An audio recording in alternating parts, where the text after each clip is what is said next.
सहयोग फाउंडेशन ऐं दूरदर्शन जे तरफ़ां तमाम नाज़रीन जो अॼु हिन अंजुमन में हार्दिक स्वागत आहे।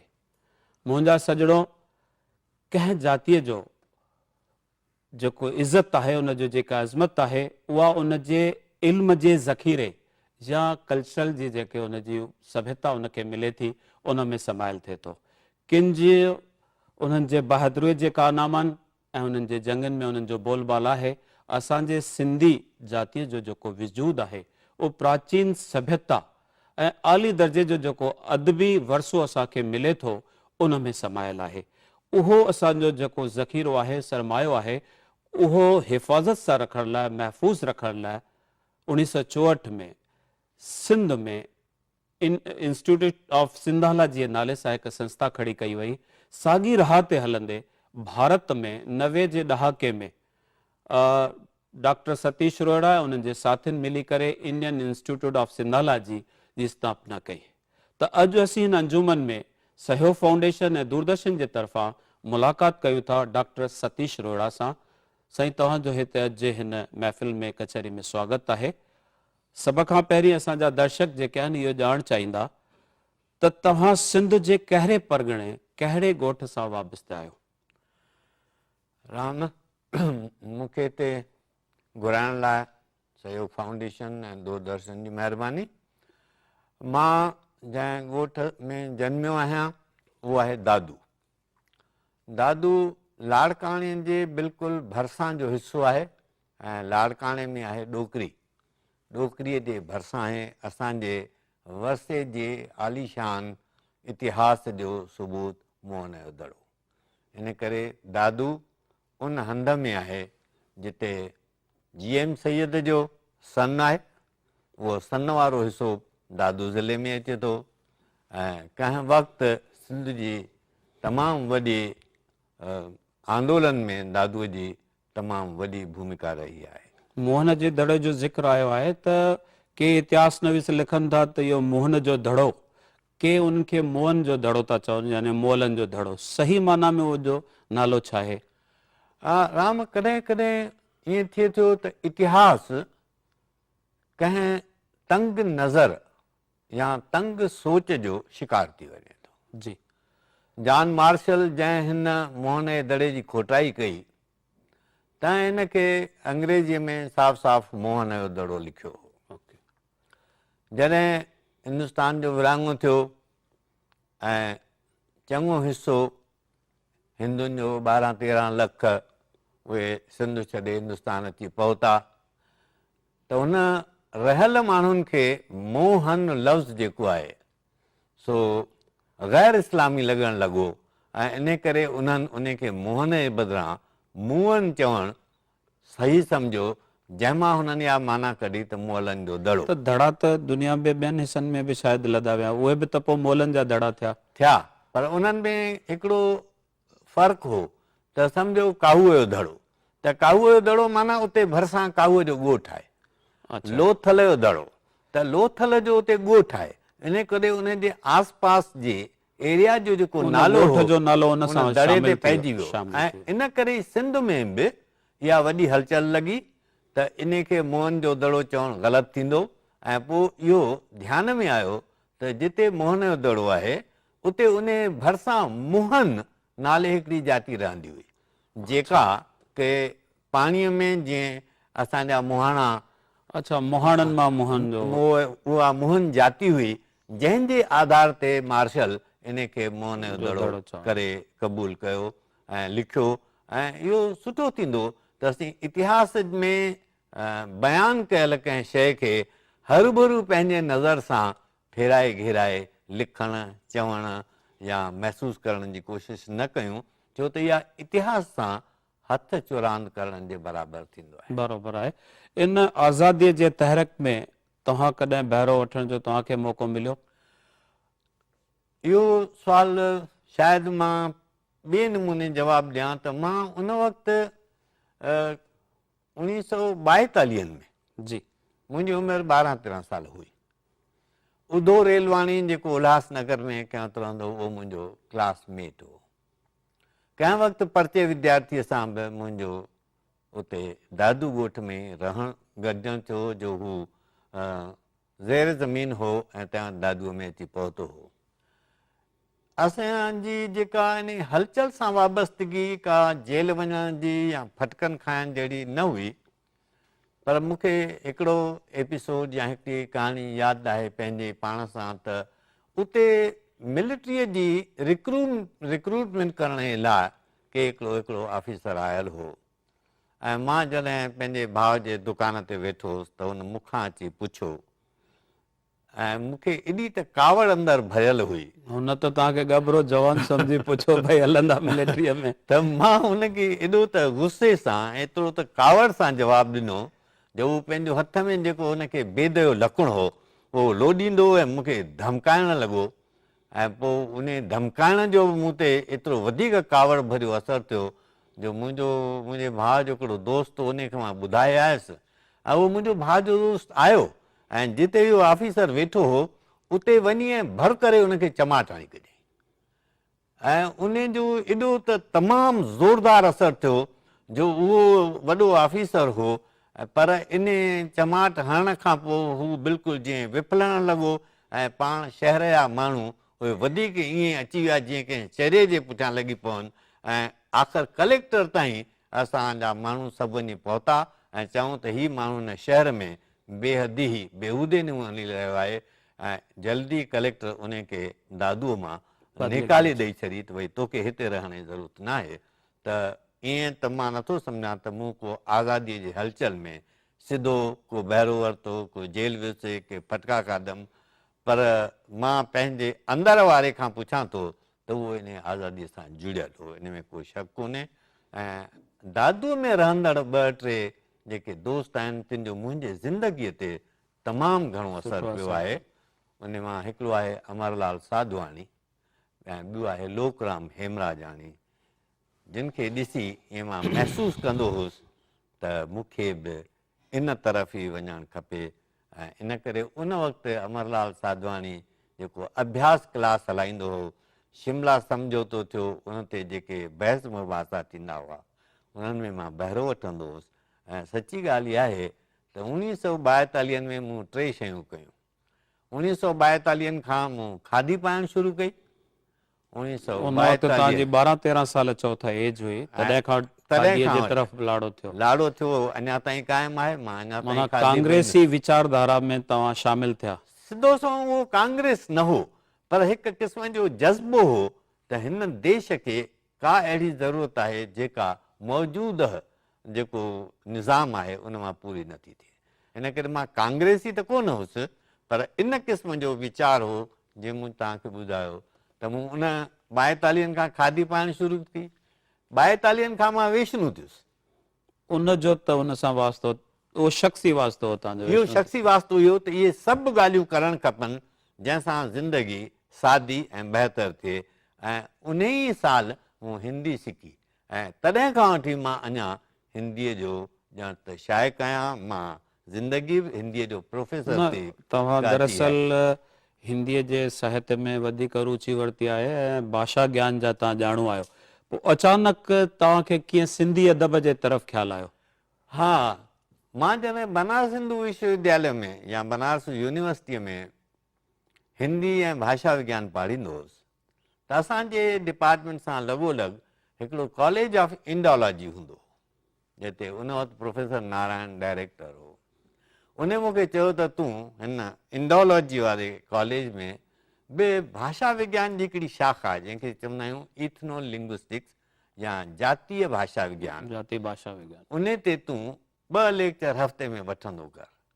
ऐं उन कॉलेज खे ॾिसी मूं उन वक़्तु ई पुरन कयो हो त जीअं ई मां हिन हिंदी खां वांदो थींदुसि तीअं पहिरियों कमु कंदुसि त इंस्टीट्यूट ऑफ सिंधोलॉजी क़ाइमु कंदुसि। अदब खां या उन साहित्य जी रुचीअ खां वांदो थियणु त मां सम्झां थो ॾाढो मुश्किल आहे। त हिंदी साहित्य सां हाणे तव्हां पंहिंजो दूर जो रिश्तो रखियो आहे? बिल्कुलु बिल्कुलु न, रिश्तो ई न रखियो आहे।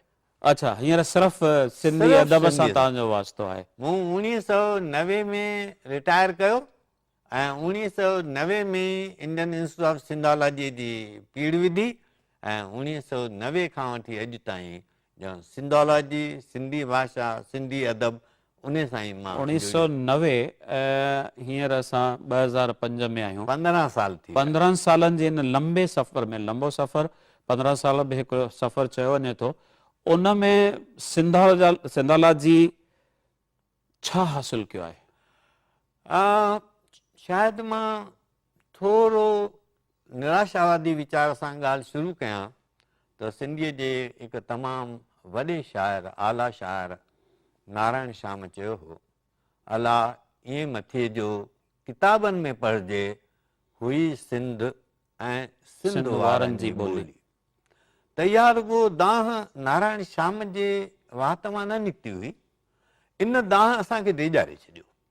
जेको बि हिकिड़ो ज़हीन तबिको हो, तंहिंखे महसूसु थियणु लॻो त शायदि अहिड़ो ॾींहुं न अची मथां पहुचे जॾहिं सिंधी ऐं सिंधी भाषा उहे इतिहास जो पनो बणिजी वञनि ऐं उन्हनि जो को वजूद ई न रहे। न, पर इहो चयो वेंदो आहे त काई बि ॿोली का तकड़ी न ठहंदी आहे, हज़ारे साल सदियुनि में थी ठहे पई ऐं उनजो वजूद एतिरो तकिड़ो ख़तमु थियण जो न आहे। असांजी सिंधी ॿोली बि शाह सचल सामी, जंहिंमें उन्हनि जो ख़ज़ानो भरपूर आहे, सरमायो आहे, उहा ॿोली कीअं थी ख़तमु थी सघे? उनजो डपु भरम छो थियो असांजे अदीबनि खे, साहित्यकारनि खे? हा, इन जो डपु भरम जूं जेके आहिनि से चइजे खणी त के उहिञाण ज़ाहिर थियणु लॻा हुआ। उहिञाण इहे हुआ त हिकिड़ो त असांजे ॿारनि सिंधी पढ़ण खे का ख़ासि अहम शइ न सम्झी, हुननि सम्झो त इहो ॿार आहे।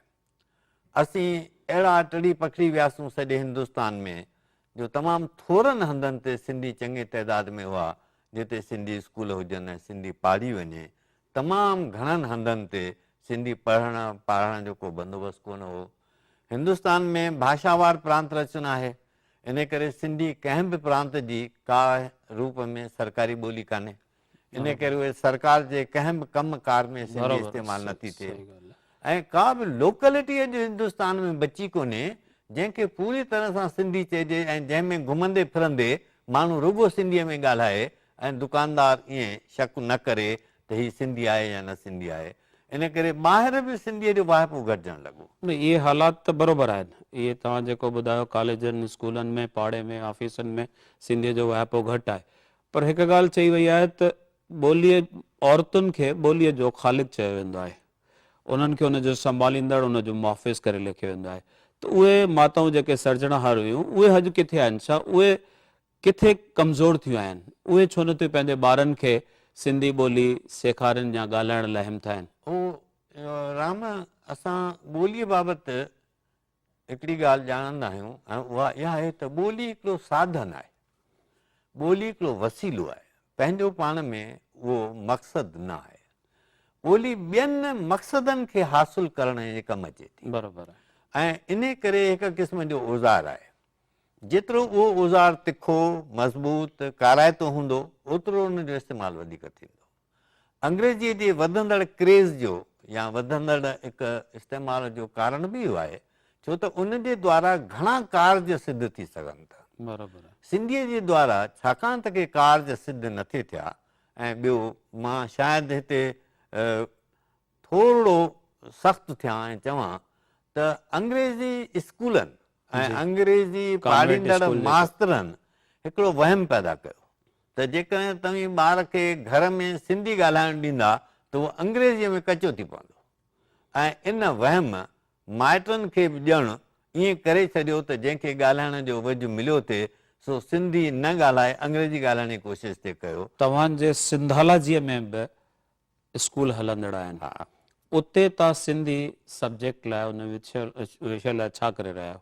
असां सिंधोलॉजी में स्कूल खोलियो ई रुॻो इन लाइ आहे छाकाणि त असां इहो महसूसु कयो त जेसिताईं सिंधीअ खे कंहिं फॉर्मल एजुकेशन में न विझिबो तेसिताईं सिंधीअ खे असीं अॻिते वठी वञी न सघंदासूं। उहा रुॻो ॻाल्हाइण जी ॿोली रहिजी वेंदी, उन जा पढ़ंदड़ ऐं लिखंदड़ पैदा न थींदा। ऐं जेकॾहिं पढ़ंदड़ ऐं लिखंदड़ पैदा न थींदा त थोरे ई वक़्त में लैंग्वेज डायलेक्ट बणिजी पवंदी आहे, जेका वधि में वधि थोरो ॻाल्हाइण जे कमु ईंदी, जीअं कच्छी आहे, पर ॿी हालत में उनजो न लिटरेचर पैदा थी सघंदो, न उन पुराणो लिटरेचर पढ़ियो वेंदो। इन करे ज़रूरी आहे त उनखे कंहिं फॉर्मल एजुकेशन जे हिसे में विझिजे। त बराबरि इन करे असां स्कूल त इंग्लिश मीडियम खोलियो, जीअं माइटनि जी पसंदगी आहे त बेस्ड एजुकेशन ॾियूं, पर सिंधी असां सभिनी सिंधी ॿारनि जे लाइ लाज़मी करे छॾी। इन ई ख़्याल खां त जेको 10 साल पढ़ंदो, 12 साल पढ़ंदो, कुझु न कुझु हुन त 10-12 साले खां पोइ हिकिड़ा नवां सिंधी ॻाल्हाईंदड़, सिंधी पढ़ंदड़ पैदा थी सघंदा, जेके हाणे घटिजी रहिया आहिनि। ॼण चइजे त असां ॿिज वरी पोखणु शुरू कया त 10-12 साले खां पोइ वरी सिंधी नवां ॻाल्हाईंदड़, नवां पढ़ंदड़ पैदा थी सघंदा। ॿी हालत में जंहिं नमूने सां हाणे घटिजी रहिया आहिनि त सिंधी लैंग्वेज जे बदिरां त डायलेक्ट बणजण जो डपु पैदा थियणु शुरू थियो। पर सिंधी साहित्य जे खेत्र में, अदब जे खेत्र में सिंधाला जी कोई अॻिते क़दम खयो आहे जंहिंमें नौजवान पीढ़ीअ खे उन में रुचि पैदा थिए, उन लाइ के सेमिनार्स के उन्हनि जे लाइ वर्कशॉप्स या उन्हनि खे उन फील्ड में अचण लाइ घुरायो वियो आहे या उन्हनि खे चाह पैदा करण लाइ के साधन ॾिना विया आहिनि, अहिड़ो कुझु आहे सिंधाला जी में? सिंधाला जी हिन में हिकिड़ो तमामु वॾो क़दम खयो ऐं उहो हो हिकिड़ो कोर्स हलाइणु, जंहिंखे चवंदा हुआसीं पर्सनैलिटी डेवलपमेंट कोर्स। छो त ॿारनि खे रुॻो सिंधी पढ़ण सां कंहिं बि क़िस्म जो को उत्साह पैदा नथो थिए। त इन करे असां 13 सालनि खां वॾे ऐं 19 सालनि खां नंढे इन विच जे अरसे जे ॿारनि खे 10 ॾींहंनि जे लाइ पाण वटि रहाए खाराइण पीआरण जो बंदोबस्तु करे ऐं उन्हनि खे सिंधी भाषा, सिंधी साहित्य, सिंधी संस्कृति इहे सभु सेखारण जो हिकिड़ो पूरो कैंप वांगुरु हिकिड़ो कमु करणु शुरू कयो आहे, जेको हर साल असीं कयूं था। ऐं इहो पर्सनैलिटी डेवलपमेंट कोर्स एतिरो घणो पॉपुलर थियो, राम तोखे ॿुधी सच ख़ुशी बि थींदी ऐं अजब बि लॻंदो त असांखे सिंगापुर मां इहा दावत आई त तव्हां हिते जेके सिंधी ॿार आहिनि तिन खे इहो पर्सनैलिटी डेवलपमेंट कोर्स अची सेखारियो। ऐं असां पंहिंजा 2 माण्हू मोकिलिया जिन सिंगापुर में 10 ॾींहं सिंधी ॿारनि खे इन पर्सनैलिटी डेवलपमेंट कोर्स जे अंदरि सिख्या ॾिनी ऐं असांखे ख़बर पई त उन्हनि जो चाह सिंधी ॿोलीअ में हो ऐं इन करे लिपीअ जो मामिलो उते पाण वरी ॿी शिकिल वठी आयो। हुननि चयो असांजे लाइ त जहिड़ी सिंधी अरबी आहे तहिड़ी देवनागरी आहे, असांखे सिंधी पाढ़ियो रोमन लिपीअ में, ऐं तूं शायदि एतबार न कंदे त असां उते सिंधीअ जा सभु पाठ रोमन लिपीअ में लिखी उन्हनि ॿारनि खे सिंधी पढ़ाई, उन्हनि ॿारनि खे सिंधी संस्कृतीअ जो ज्ञान ॾिनो ऐं उन्हनि ॿारनि खे सिंधी अदब जे लाइ असां चाह पैदा कयो। अहिड़ो पर्सनैलिटी डेवलपमेंट जो कोर्स असां इंदौर में हलायो ऐं तमामु घणो उहो पसंदि कयो वियो। इन कोर्स में साईं हिरदाराम जिन पंहिंजा 2-3 माण्हू मोकिलिया जिन असां वटि इन कोर्स जी तैलीम वरिती ऐं बैरागढ़ में पर्सनैलिटी डेवलपमेंट कोर्स एक्चुअली पूरी शख्सियत खे उन जे माना करण लाइ उन मां साहित्यकारनि खे जन्म वरितो। हा, उन मां इहो थियो त अॻिते हली ड्रामा वर्कशॉप, अॻिते हली डांस वर्कशॉप, अॻिते हली संगीत वर्कशॉप जहिड़ा असां प्रोग्राम करणु शुरू कया। छो त शायदि मां पंहिंजे हिकिड़ी किताब बाबति तोखे ॿुधायां त मुंहिंजी हिकिड़ी थ्योरी आहे त अॼु सिंधी खे बाईपास सर्जरी जी ज़रूरत आहे ऐं मुंहिंजो हिकिड़ो किताबु आहे कल्चरल बाईपास सर्जरी। ऐं मूंखां दोस्त पुछंदा आहिनि त बाईपास सर्जरी त शरीर जे वास्ते थींदी आहे ऐं तूं कल्चरल बाईपास सर्जरी जो मतिलबु छा थो वठी? त मुंहिंजो चवणु आहे त जहिड़ी तरह सां दिलि खे रत पहुचाइण वारनि वाहणनि में जॾहिं चर्बी गॾु थी वेंदी आहे, जंहिंखे कोलेस्ट्रॉल चऊं था, त दिलि खे पूरो रत न पहुचंदो आहे। पोइ शरीर जे कंहिं हिकिड़े हिसे मां कंहिं हिकु रत नलीअ खे खणी उन खे वरी ॿिए हंधा ॻंढे उन मां रत जो वहणु शुरू कराइबो। मतिलबु मेन रस्तो जॾहिं बंदि थिए थो त जीअं ॿिया सभु खोले करे उनखे पहुचायो। अॼु असां वटि सिंधी लिपीअ जे द्वारा सिंधी पढ़ी सिंधी साहित्य ते ॿार पहुचे, इहो रस्तो लॻभॻि बंदि थी रहियो आहे। ऐं इन करे हाणे असीं चऊं था त जेको पुराणो जेको असांजो इक्वेशन हो उहो हो त from language to literature, from literature to culture, ईअं ॿार खे वठी वञिबो हो। ॿोली सेखारबी हुई, ॿोलीअ मां साहित्य पढ़ंदो हो, साहित्य मां संस्कृतीअ ते पहुचंदो हो।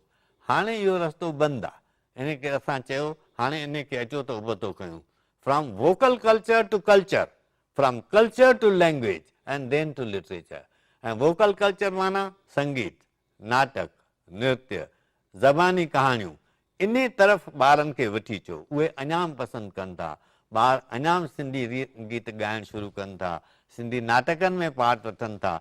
जीअं ई हिते अचनि तीअं सिंधी कल्चर जी ॼाण ॾियो। हिकिड़ो ॿार खे कल्चर सां मोहबत पैदा थी त पाण ई ॿोली सिखण जी कोशिशि कंदो, ऐं जे ॿोली सिखंदो त पाण ई अदब ॾांहुं वेंदो। न इहे कोशिशूं त सभिनी संस्थाउनि मां सम्झां थो सालनि खां वठी अधु सदी गुज़री आहे। तव्हां छा था सोचो असां कहिड़े मुक़ाम ते आहियूं, केतिरे क़दुरु सक्सेस थिया आहियूं? हा, मां सम्झां थो हींअर असीं हिकु ई वक़्तु ॿिनि क़िस्मनि जूं धाराऊं हली रहियूं आहिनि। हिकिड़ी धारा आहे त लैंग्वेज जो या भाषा जो या सिंधी भाषा जो जेको एक्टिव यूज़ या तिखो इस्तेमालु या भरपूर इस्तेमालु उहो धीरे धीरे घटिजंदो ॾिसण में अचे थो। ॿिए तरफ़ सिंधी भाषा, सिंधी संस्कृति, सिंधी के रूट्स खे ॼाणण जे लाइ चाव नए सिर पैदा थी रहियो आहे, ऐं रुॻो हिंदुस्तान में न, हिंदुस्तान खां ॿाहिरि इन खां बि वधीक। छो त पंहिंजनि रूट्स जी तलाश करणु इहो अॼु सॼी दुनिया जे अंदरि हिकिड़ी धारा वही रही आहे, जंहिंखे चऊं था इथनोकल अवेयरनेस, जातीअ जी जागृता। त जॾहिं ॿियूं जातियूं उते पाण खे चवनि थियूं ॿाहिरि त असीं हीअ आहियूं, असीं आयरिश आहियूं, असीं स्कॉटिश आहियूं, असीं हीअ आहियूं, त सिंधी पाण खे मोॻो मोॻो महसूसु थो करे, ऐं इन करे हू चए थो त मां सिंधी आहियां, त उनखे सिंधीअ जी रूट्स जी, सिंधीअ जे कल्चर जी, सिंधीअ जे गीतनि जी, संगीत जी ॼाण तरफ़ ॾाढी रुचि वधी रही आहे। ऐं हिते बि तव्हां ॾिसंदव पर इन दौर में जीअं असांजो विरहाङो थियो ऐं हिकु जीअं नारायण श्याम जो तव्हां ज़िक्र कयो त हिकिड़े भरम या डप या उन वक़्तु हिकु दूर जो कुझु हुननि खे सुझाव आयो त भई शायदि असांजी अहिड़ी हालति न थिए, त उन वक़्तु काफ़ी संस्थाऊं खुलियूं एंड गॾिजी करे सरगर्म रहियूं ॿोलीअ खे तस्लीम कराइण लाइ, ॿोलीअ जे विकास लाइ, उन जे वाधारे जे लाइ काफ़ी कमु कयो, ऐं उन्हनि संस्थाउनि सां तव्हां बि कंहिं हद ताईं जुड़िया रहिया आहियो।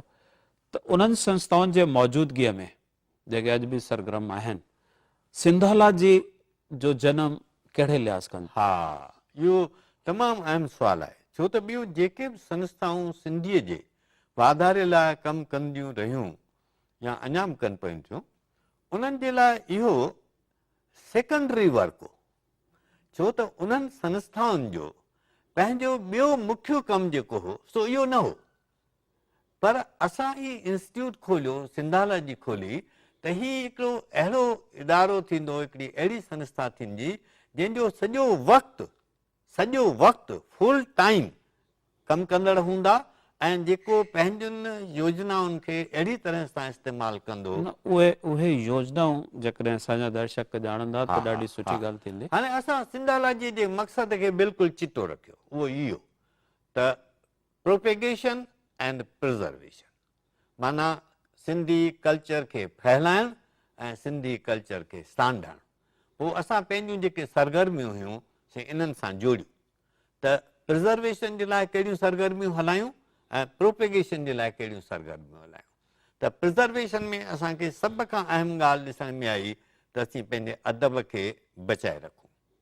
इन करे असां तमामु हिकिड़ी वॾी रेफरेंस लाइब्रेरी खोली आहे, जंहिंमें न रुॻो आम तरह सां रुॻो किताब आहिनि, पर नायाब ऐं न लभण जहिड़ा किताब आहिनि, हथ जा लिखियल नुस्ख़ा आहिनि। इन खां सवाइ असां उन में हिकिड़ो हिसो ऑडियो कैसेट्स जो बि खोलियो आहे, जंहिंमें लॻभॻि 300 कैसेट्स आहिनि, जेके बिल्कुलु पुराणनि सिंधी रागनि खां वठी माई जीवणी बाईअ खां अॼु ताईं जे सभिनी ॻाईंदड़नि जूं आहिनि। ऐं इन खां सवाइ असां उन में हिकिड़ो वीडियो कैसेट जो बि हिकिड़ो हिसो रखियो आहे, त हेल ताईं जेके बि सिंधी फिल्मूं निकितियूं आहिनि, सिंधी नाटकनि जा प्रोग्राम थिया आहिनि, उन्हनि जा वीडियो कैसेट्स जेके आहिनि असां वटि आहिनि। असां सभिनी साहित्यकारनि जा पोर्ट्रेट जेके आहिनि उहे तयारु कराए रखिया आहिनि। ऐं इहो त लॻभॻि हिकिड़े म्यूज़ियम जे हिसाब सां, हा, इन करे प्रिज़र्वेशन जी जेका एक्टिविटी पर सिंधाला जी जेका सिंध में आहे, उतां तव्हांखे इहो ख़्यालु मिलियो या उतां जे ॼाण खां पोइ तव्हां हिते सिंधाला जी उन ई राह ते खोली, जेको कुझु मूंखे ख़बर आहे, थी सघे त ॿियो वीचार हुजे। ॿियो वीचार हो, छाकाणि त उतां जी जेका सिंधाला जी आहे, जेका सिंध में आहे, उहा बुनियादी तरह सां हिकिड़ो सरकारी डिपार्टमेंट आहे, पहिरीं ॻाल्हि। ॿी ॻाल्हि, उन्हनि जो तमामु घणो ध्यानु जेको आहे सो रिसर्च ऐं पब्लिकेशन ते आहे। असांजी सिंधोलॉजी जूं ॿ जुदा क़िस्म जूं एक्टिविटीज़ आहिनि। हिकु तरफ़ असीं प्रोपेगेशन कयूं था, ॿियो इन करे प्रचार कयूं था, ॿियो प्रिज़र्वेशन जो आहे। ऐं असांजी गैर सरकारी संस्था आहे, असां सिंधी समाज जे मदद सां हली रहिया आहियूं। ऐं शायदि इहो मौक़ो आहे सिंधी समाज जी शुक्रगुज़ारी करण जो त असां जेके तमामु नंढड़ा माण्हू आहियूं ऐं जिन जा तमामु नंढड़ा हथ आहिनि, इन करे छाकाणि त असीं प्रोफेसर वग़ैरह क़िस्म जा माण्हू।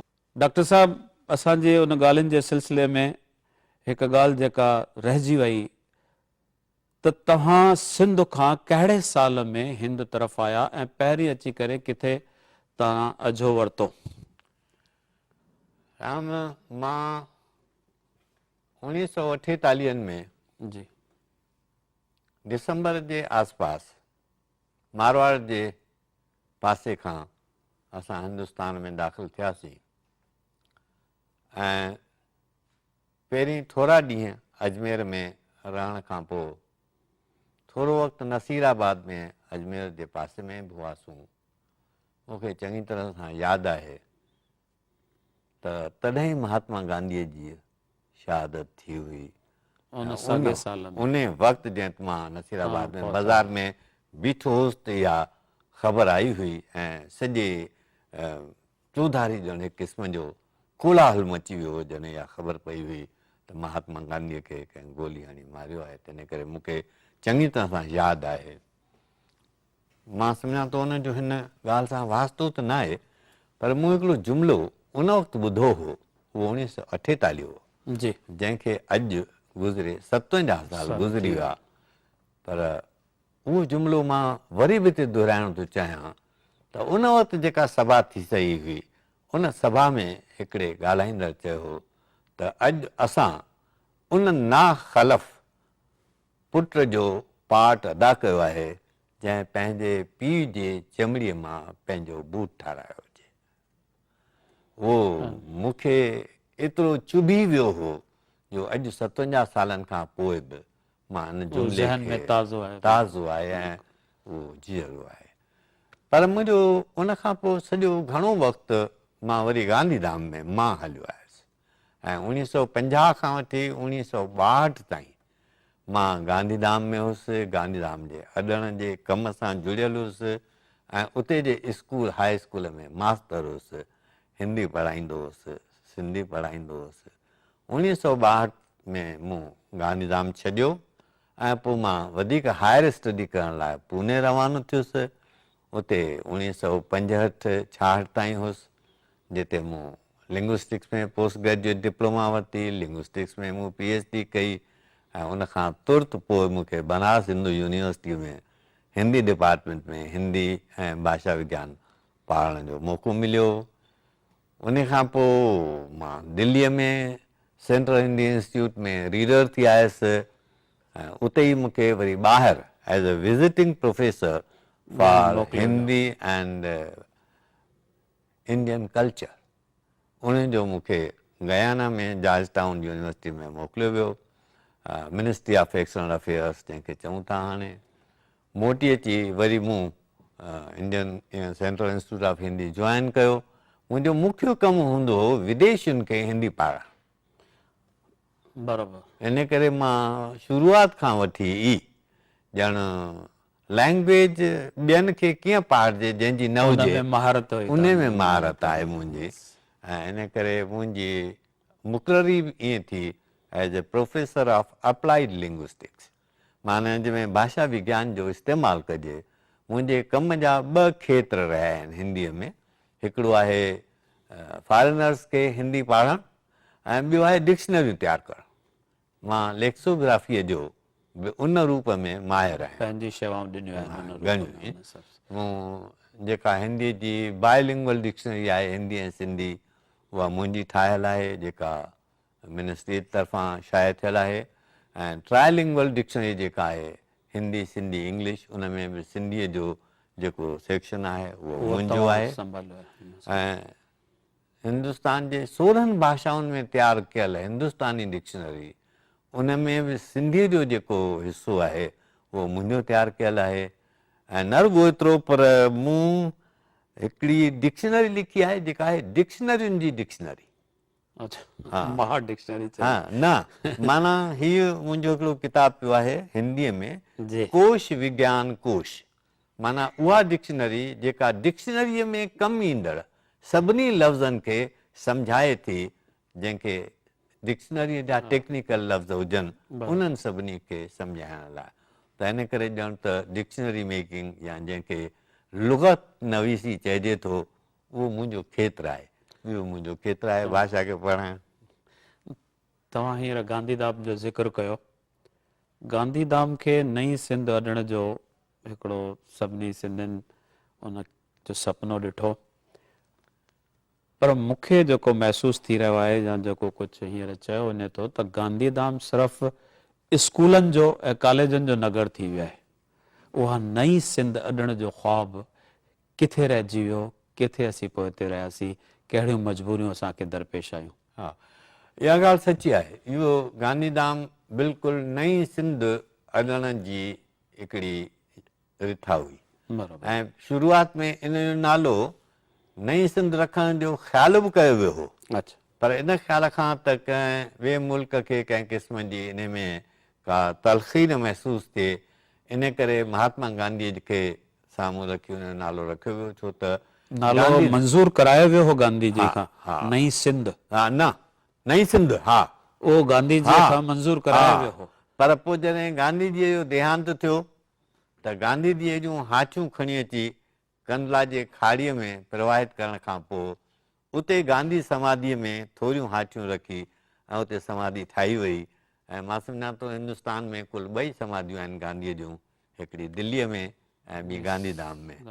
तव्हांजो सुवालु तमामु वाजिबु आहे, छाकाणि त इहो शहरु हुओ ई उन्हनि जे लाइ जेके उखड़िजी आया हुआ, पर सभ खां वॾी जेका ओॾीमहिल मुश्किलात अची पैदा थी उहा हुई रोटी रोज़ीअ जी, छो त हीउ हिकिड़ो वॾो रेगिस्तान हो। उहो रेगिस्तान जेको चूंडियो वियो, उहा चूंड बि मां सम्झां थो भई उनखे न चूंडे करे उन रेगिस्तान खे जिते नांग वागू इहे असांजा नांगनि खे पकड़ जा अठाना पे ॾिना विया या ॿियनि खे पकड़ण लाइ चारा नाके कीअं कुझु ईअं कुझु इहो दौरु हलियो हो, त उन जे जॻह ते जेकॾहिं हिंदुस्तान जो ॿियो कोई कोनो वठिजे हा जिते साधन हुजनि हा, छाकाणि जंहिं रेगिस्तान में कुझु साधन ई कोन्हनि, न कमाई जो वसीलो आहे, उते कीअं असांजो पेट भरजंदो? न इहा हिकिड़ी बेहद अकुलमंदी ऐं दूरअंदेशीअ जी रिथा हुई। अच्छा छाकाणि त एतिरी वॾी ज़मीन जेका उन वक़्तु मिली हुई 5000 खां बि वधीक एकड़ जी ज़मीन, उहा हिंदुस्तान में ॿिए कंहिं बि राज्य में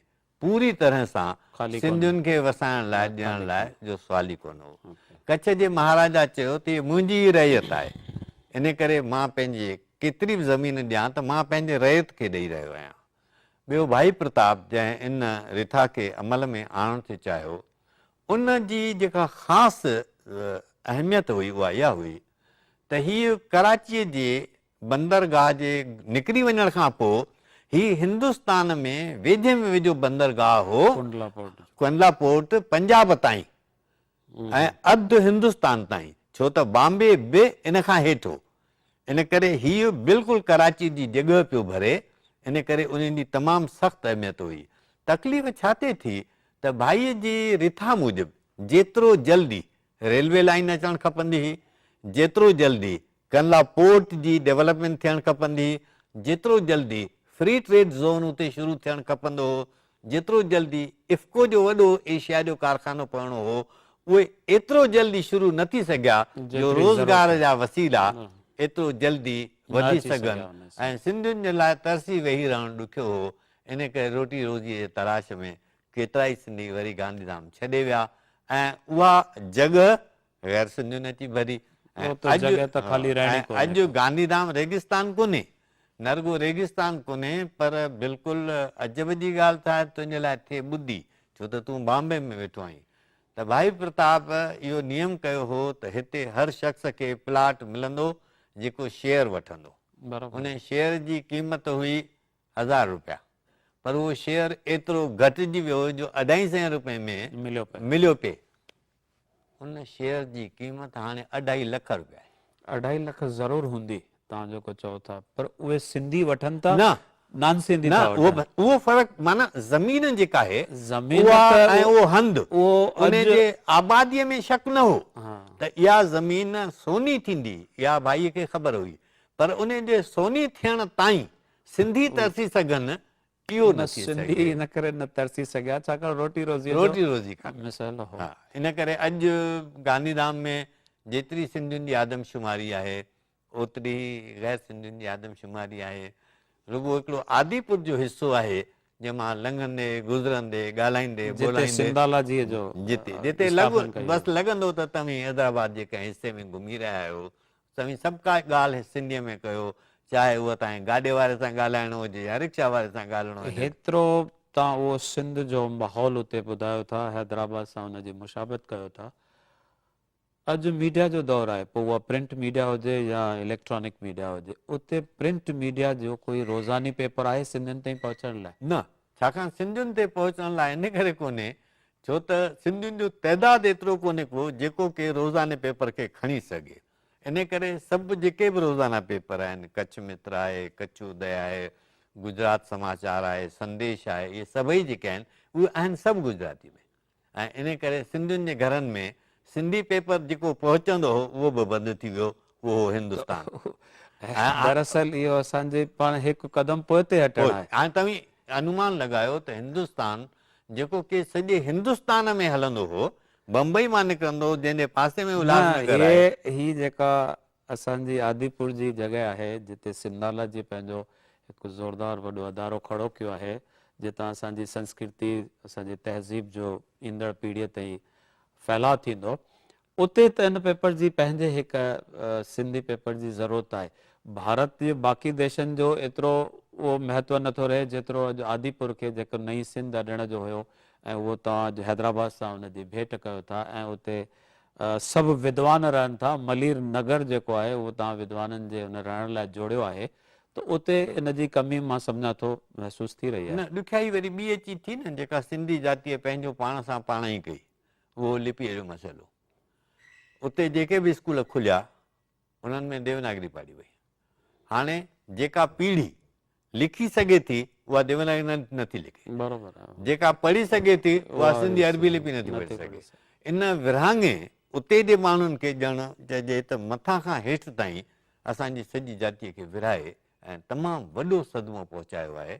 मां को हिन या हुन लिपीअ बाबति नथो चवां, पर हिकिड़ो अॻु ई नंढड़ी जाती किन थोरनि हंधनि ते ई उन्हनि जो थोरो वधीक तइदादु, वरी उहो बि हीअं विरहाइजी वञे हलियो त आकी बाकी तकलीफ़। इन करे असांजी अदबी मैगज़िन जेका आहे रचना उहा त तव्हांखे ख़बर आहे रेगुलरली निकिरंदी आहे। पर हिकु दौरु हो जॾहिं असांजा अदीब माली तरह एतिरो समर्थ न हुआ, कमज़ोर हुया, पर हींअर वेझड़ाई में कुझु सालनि खां काफ़ी इनाम इक़रार ऐं काफ़ी मतिलबु सहूलियतूं ऐं मदद जो काफ़ी कुझु हथु अॻियां अचे थो घणनि दानवीरनि जो, ऐं काफ़ी कुझु माली हालत में सुधारो आयो आहे। पर अॼु उहो मयारी जेको अदब आहे उहो घटि थो छपिजे। असां किथे पोइते पिया आहियूं? हिते न जिते तो चयो, छाकाणि त सरस्वती ऐं लक्ष्मीअ जो ई पाण में दोस्ती थींदी न आहे। जॾहिं पैसा कोन हा त सॼो जीव निशार करे छॾियो उन्हनि अदीबनि साहित्यकारनि। हाणे उहे पैसनि जी बारिश आहे त वरी अदब हाणे उन्हनि पैसनि जो ध्यानु आहे, त इन करे उहो जेका साधना जो जुनून हूंदो हो उहो अॼु न आहे। पर जेकॾहिं तव्हीं लिस्ट ठाहिणु शुरू कयो न त अॼु एतिरा घणा लिखंदड़ आहिनि जो तव्हीं ॾिसंदो त मिसाल तौरु रुगो गुजरात में ई हींअर शाइरनि जी लिस्ट ठाहियूं त उहो 100 खां वधीक हुई। न शाइर लेखक उन लिहाज़ खां मां नथो चवां, न मुंहिंजो चवण मतिलबु मयारी जेको अदब हो इन करे नथो थिए न, छो त जेकॾहिं हर लिखंदड़ एतिरो लिखण थो शुरू करे जो पाण पढ़े ई कोन थो, पंहिंजो किताब बि न पढ़ी सघे, पंहिंजो किताब बि ॿिए कंहिंखां लिखाए ॿिए लिपीअ में बि अची छपाए, इहो बि को शक या भरम चइजे या हक़ीक़त हुजे, छाकाणि तव्हां हिन खेत्र सां वास्तो रखो था। नौजवान टहीअ जे साहित्यकारनि खे हिमथायो नथो वञे, उनजे लेख में बि हिकु उहा निगाह रखी थी वञे त शायदि इहो इन न लिखियो हूंदो या उनखे रद्द कयो थो वञे। उनजे कहिड़ी मुराद आहे? उनजी मुराद इहा आहे त भई रुगो हुन खां पुछूं हा त महिरबानी करे ॿुधा त तो के 3 सिंधीअ जा किताब पढ़िया आहिनि या न। जे चवे हा कहिड़ा बि टे सिंधी जा किताब सिंधीअ में लिखियल तोखे पढ़िया हुजनि त असीं इहा ॻाल्हि मञण लाइ तयारु आहियूं त जेकी बि तो लिखियो आहे उहो लिखियो आहे। पर जेकॾहिं हुन टे किताब बि न पढ़िया हुजनि ऐं साहित्यकार अची पहुतो आहे ऐं इनाम थो घुरे ऐं साहित्य अकादमी उनजो मतिलबु इहो आहे त कोई बि कंहिंखां बि लिखाए ऐं उहो पेश करे तो उनखे इनाम मिलंदो, मिले पियो थो न। अच्छा, मिले पियो थो राम, छा कयूं इन बदकिस्मतीअ खे असीं किथे था रोके सघूं। ऐं असां मां घणनि खे इन्हनि ॻाल्हियुनि जी ॼाण आहे चङी तरह सां, पर हूअं असली कारण इहो आहे छाकाणि त जीअं जीअं इनाम वधिया आहिनि तीअं लिखंदड़ जी नज़र अदब जे मयार खे वधाइण जे बदिरां इनाम हासिलु करण जी आहे। ऐं अजीब कॾहिं ॻाल्हि लॻंदी आहे त जेके सुठा लेखक बि सम्झूं था रेटिजी था वञनि, उहे रेटिजी था वञनि या वरी मुर्गो सेमिनारनि में ॿुधाइण था शुरू कनि त मूंखे हेल ताईं हेतिरनि पैसनि जा इनाम मिलिया आहिनि। माने हाणे अदब पैसनि में तोड़जे थो, उहो अदीब असां वटि बचियो कोन्हे जेको चवे त मां नोबेल प्राइज़ खे बि न क़बूलु कयां, अहिड़ो थी सघे थो। साहित्य अकादमी जो इनाम बि मां न क़बूलु कयां, थी सघे थो। 1000 रुपए जो इनाम उल्हासनगर मां केरु डिक्लेयर थो करे सुठी कहाणी लाइ त असांजा सभु लेखक जेके आहिनि कहाणी लिखनि। उन हिसाब सां तव्हांजे नज़रिए में अॼु जो जेको अदीब आहे वक़्त जे अदालत जे कहिड़े कटहरे में बीहणु घुरिजे? बिल्कुलु सिधी सही ॻाल्हि आहे त सिंधी अदब खे हिन वक़्तु सचपचु आहे त हिकिड़ो जंहिंखे चइजे त हिकिड़ो ज़ूम सां वधण जा तमामु घणा साधन मौजूदु आहिनि। ज़ूम सां वधी सघे थो, वधी सघे थो, छाकाणि त असांजूं 6 अकादमियूं आहिनि, तिन मां हर का अकादमी किताबनि जे छपाइण जे लाइ ग्रांट ॾियण लाइ तयारु वेठी आहे ऐं उन्हनि अकादमियुनि जे पारां इनाम आहिनि। सेंट्रल साहित्य अकादमी आहे, उन्हनि जे पारां इनाम आहिनि ऐं NCERT जा बाल साहित्य जे लाइ इनाम आहिनि। इन करे अॼुकल्ह अहिड़ो को बि सिंधी अदीब कोन्हे को जंहिंखे जस ऐं धन न मिलंदो हुजे, पर असली ॻाल्हि इहा आहे त असां वटि फीडबैक कोन्हे। फीडबैक जो मतिलबु माना पढ़ी ऐं पढ़ंदड़ कोई ॿुधाईंदो हुजे हुनखे उन जी बि ॻाल्हि कोन्हे, छाकाणि त हालत कहिड़ी वञी पहुती आहे। उहो मां सम्झां थो हिकु दौर हो जॾहिं कंहिंजे मदद सां किताब छपिया वेंदा हुआ त उन दानवी रखे या उन मदद वारे खे किताब जो उहो पंहिंजे गैरेज में वञी रखंदो ऐं उॾई जी खाद खुराक थी वेंदी। उन दौर खां त ॿाहिरि निकिता आहियूं की न? अञा न, अञा बि तव्हां जेकॾहिं कंहिंखां बि पुछंदव कंहिं बि अदीब खां तुंहिंजे किताब जूं 5 कापियूं कंहिं पैसा ॾेई वरितियूं आहिनि त जवाबु मिलंदो न। बाक़ी रुगो छा आहे, का हिकिड़ी संस्था 150 कापियूं वठे थी, उन मां उन जा या त पैसा निकिरी अचनि था या त हाणे इश्क जो त को मुल्क कोन्हे, कंहिंजे अंदर में इहो लिखण जो जेको इश्क आहे उहो उन जी क़ीमत अदा कंदा ऐं पोइ किताब ते 5000 10,000 15,000 20,000 लॻाए बि ईअं महसूसु कनि था। छाकाणि त राम हिकिड़ी अजीब ॻाल्हि आहे त अमरता रुगो शब्द खे आहे, शब्द ई रुगो अमर आहे ऐं इन करे माण्हुनि जे अंदरि किथे लिकल जज़्बो आहे मां अमर थियां। इन करे तव्हां ॾिसो अहिड़ा नवां लेखक अची विया आहिनि जिन जी असली लेखकनि में उहो कूत आहे। उन में तव्हां त 59 या जेके असांजा अदीब पहिरियों जा आहिनि उन्हनि जा सभिनी जो लिटरेचर पढ़ंदा हूंदा त उन्हनि में 90 में बि कुझु क़ाबिलियत चङा ई आहिनि। हा, चङा ई आहिनि एक्चुअली, जिन खे जेकॾहिं अॼु असीं पूरी तरह सां दाद ॾियूं त को ईअं कोन था महसूसु कयूं त इहे 40-45 साल जेके आहिनि से के अजाए विया आहिनि या जिन सीनियर लेखकनि लिखिया आहिनि उन्हनि जो को असरु न थियो आहे, ईअं न आहे। छो त जेके बि नवां लेखक आहिनि उहे किन न किन वर्कशॉपनि सेमिनारनि अदबी गॾिजाणियुनि जी पैदाइश आहिनि। इहो असांजे साहित्यकारनि जो थियो। कलाकार, असां वटि कलाकारनि जी ज़बरदस्त कमी महसूसु थी रही आहे। कोई नवां फ़नकार मूंखे नज़र नथा अचनि पिया। पूरे जेकॾहिं भारत में नज़र फेरायूं था त चंद आङुरियुनि ते ॻणण जेतिरा कलाकार आहिनि ऐं असांजो जेकॾहिं उहो रंगमंच जंहिंखे असीं अॼु हींअर वधीक सिंगारणु चाहियूं था, असांजो जेको पाण खे इज़हार करण जो साधन उहो उनखे बणाइणु चाहियूं था त उते जेकॾहिं कलाकार ई न हूंदा त रंगमंच जो विकास किथां थींदो?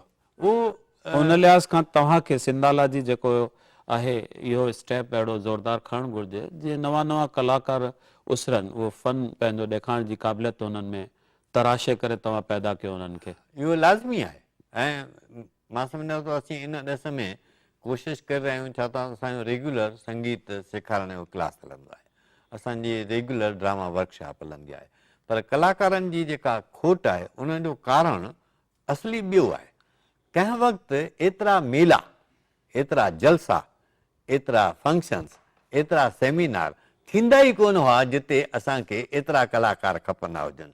हिकिड़ी भगवंती ई सॼी जातीअ जे लाइ काफ़ी सम्झी वेंदी हुई, पर हींअर त एतिरा मेला था लॻनि। चेटी चंड हिकु अहिड़ो ॾींहुं थो अचे जॾहिं हिंदुस्तान ऐं सॼी दुनिया जे अंदरि एतिरा उहे ॾींहं मल्हाइण जे लाइ संस्थाऊं हूंदियूं आहिनि जो तव्हां जेकॾहिं गायक कलाकारनि खां पुछंदव त हुननि खे फुर्सत कान हूंदी त दुबई वञनि या सिंगापुर वञनि, हांगकांग वञनि। उनजो मेन कारण इहो ई आहे त जेतिरे अंदाज़ में असांजी पॉपुलेशन वधी आहे, असांजी कम्यूनिटी में वाध आई आहे, उन हिसाब सां कलाकार पैदा न कया आहिनि असां।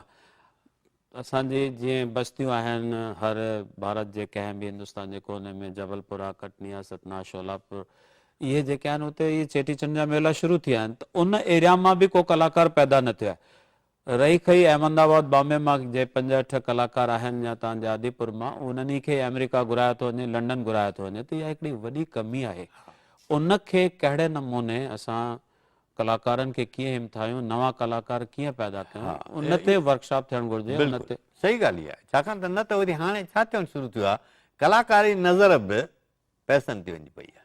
न, उनजो रीज़न हो त पहिरीं असांजे सिंध में जेको मूं ॿुधो आहे या इतिहास जेके सुफ़ा चवनि था त कलाकार ऐं साहित्यकारनि खे सिर्फ़ु उहो ई हिकिड़ो ई पेशो हूंदो, भई कलाकार आहे त पूरो कलाकार थी रहंदो, सॼो 24 कलाक उनखे उहा सोच हूंदी। हिते उनखे रोटी रोज़ी बि कमाइणी आहे, नौकिरी करे सुबुह जो 10 खां 5 ताईं नौकिरी कंदो, तंहिंखां पोइ अची रिहर्सल कंदो, त उहो रंगमंच ते छा इंसाफ़ करे सघंदो।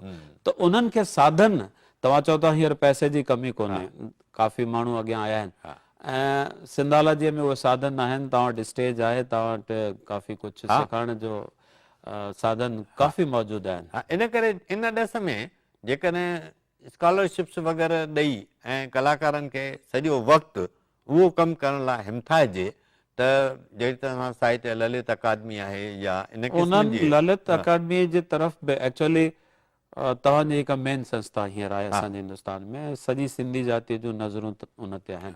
त तव्हां छा गवर्नमेंट सां लिख पढ़ कई आहे त ललित कला अकेडमीअ जे मार्फत जेके कलाकार विदेश में मोकिलिया वेंदा आहिनि, ग्रुप्स ठाहे करे वेंदा मोकिलीनि था, उन्हनि खे हिमथाइनि था, उहो असांखे कुझु कोन्हे, कोई इनाम इक़रार कोन्हे को असांजे कलाकारनि खे, त उन ॾिस में बि कुझु असांखे अॻियां वधणु घुरिजे। हा, असां थोरो शायदि राम थोरो शायदि वीचार में हिकिड़ो फ़र्क़ु रहियो आहे त जेका ॻाल्हि असीं सरकार खां घुरी करणु चाहियूं था, सच त उहा ख़ुदि पंहिंजी जातीअ जे द्वारा बि असीं आराम सां करे सघण जी हालत में रखूं था, पर उहो अॼु जेकॾहिं असीं चाहियूं त सॼी दुनिया में जिते बि असीं चाहियूं कलाकार असांजा वञी सघनि था, छो त एतिरी घुर आहे।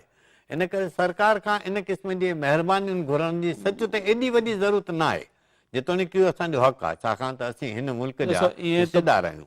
ईअं त जेकॾहिं असां इहा सोच रखंदासीं त पोइ असांखे कॾहिं बि पद्मश्री, पद्म भूषण या कोई बि उपाधि असांजे कलाकारनि साहित्यकारनि खे या असांजे विद्वाननि खे अदिबनि खे न मिलंदी। त जेको कुझु असांजो हक़ आहे सरकार खां, जेको असांखे पंहिंजो देश छॾण वक़्तु ई चयो त तव्हांखे समानता जा हक़ मिलंदा, उन्हनि में किथे न किथे असांजी कमी थी आहे, मां सम्झां थो। शायदि सिधो सो त शायदि अहिड़ी का कमी नथी ॾिसण में अचे, पाण महसूसु कजे थो त थोरो घणो कुझु बि मिलियो आहे, छाकाणि त हिकु अकेली सिंधी भाषा जेका वधि में वधि 40-50 लखनि माण्हुनि जी हिंदुस्तान में भाषा वधि में हूंदी, वधि में वधि 50 लखनि माण्हुनि जी, उन खे 6 अकादमियूं आहिनि, ऐं इन अकादमियुनि मां कॾहिं कंहिं अकादमी, दिल्ली अकादमीअ खे हींअर लॻभॻि 1 करोड़ जी ग्रांट आहे। ईअं जेकॾहिं तव्हीं सचपच भेट कंदव त मुश्किल सां का हिंदुस्तान में का ॿोली हूंदव जंहिंखे एतिरा साधन जेके आहिनि, एतिरी सहूलियत मिलंदी हूंदी। पर असांजी सभ्यता बि त प्राचीन आहे। मां इहो ॼाणणु चाहींदुसि त असांजी जेका सभ्यता आहे उहा असांजे देश जे विकास या पूरी दुनिया जे विकास लाइ छा थी करे सघे? इहा ॻाल्हि एक्चुअली मां सचमुच चाहियां पियो त इहा ॻाल्हि मां तव्हां हिन फोरम जे ज़रिए, हिन अंजुमन जे ज़रिए पंहिंजनि दर्शकनि खे ॿुधायां त सिंधी संस्कृतीअ जे बचाइण जो या हुनखे संभालण जो फ़ाइदो रुॻो सिंधी जातीअ लाइ न आहे, हीअ सॼी दुनिया जे लाइ आहे। छो त सिंधी संस्कृति एतिरी आगाटी ऐं एतिरी ऊची आहे जो उन सां सॼी दुनिया जी वाबस्तगी आहे। हक़ीक़त में उहा सॼी दुनिया जी मिल्कियत आहे, it is the asset of the world.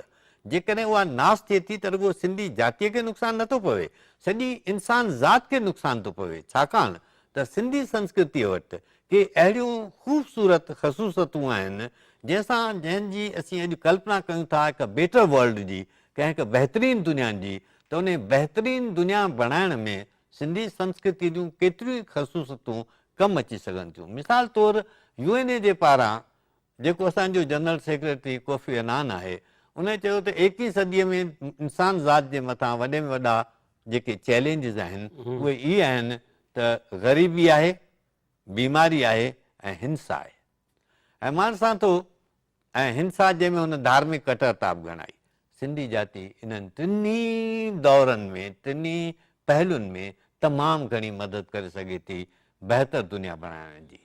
जंहिंखे असीं चऊं असां में जेका धार्मिक उदारता आहे, असां वटि जेको पोरीअ जे लाइ कुर्ब आहे, डिग्निटी ऑफ लेबर आहे, जेका एडवेंचर आहे, जेको एंटरप्रेन्योरशिप आहे, ऐं जेका कास्टलेस सोसाइटी बिना कंहिं जाती भेदभाव जे आहियूं, त मां सम्झां थो हिन जातीअ खे, हिन दुनिया खे बहितर बणाइण में हिकिड़ो वॾो रोल निभाइणो आहे।